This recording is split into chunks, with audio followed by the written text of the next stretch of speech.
Meantime, the Bucs home opener, that is Sunday, but you remember this moment right here. About 20 years ago, the Bucs brought home their first Super Bowl. The leader of that team, the man who just walked into the end zone, Hall of Famer Derrick Brooks, reflected on then and his service to the Bay Area right about now that keeps him winning.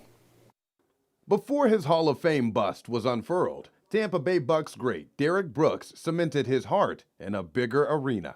If we go about our business and serve the community, we'll never lose a game because we're fighting the game of life, and the team will win the trust of the community, and the community will trust us. That coaching advice from Tony Dungy showed Derrick where to stand. And we'll win our fair share of games on the field. He said, that's what's more important to me. I said, wow, I got it, Coach. I got it. From that grew Derrick Brooks Charities. Derrick shares a curriculum of accountability and achievement with kids at Brooks DeBartolo Collegiate High School. He gives youth an opportunity to be better. And I just wanted the kids to be around what I was getting every day, so they could see another voice in this world of football, but someone that's playing a bigger game. In a way, it reminds him of the role he once played on the field. A leader has to be a servant leader. It's really about serving and giving the glory to everybody else. And I'm perfectly fine with that. It led to multiple Pro Bowls, Defensive Player of the Year, a Super Bowl win, and the NFL Man of the Year.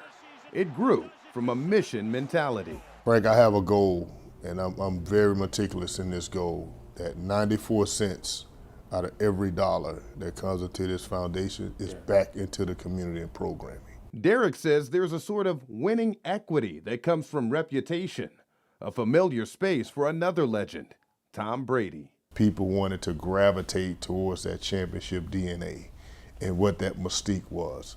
So yes, it was hard because people had to see him doing it, but they were a lot more welcoming because we in Tampa hadn't seen that in years. Before Brady's win a couple years ago, there was this in 2002. The Super Bowl memory for me, honestly, is the parade going through downtown, because that's when I honestly felt, man, this community waited a long time. Back down memory lane. So we will have a link to Derrick Brooks Foundation on 10tampabay.com. Also, you know this, right? You don't get to the Hall of Fame without some smarts. Right, and a whole lot of work. Uh-huh. Check this out right here. I took him on my first trip to Africa. With South Africa with kids. Yeah. And then I said, Coach, here's, you got me on this journey. I want you to go with me and experience this.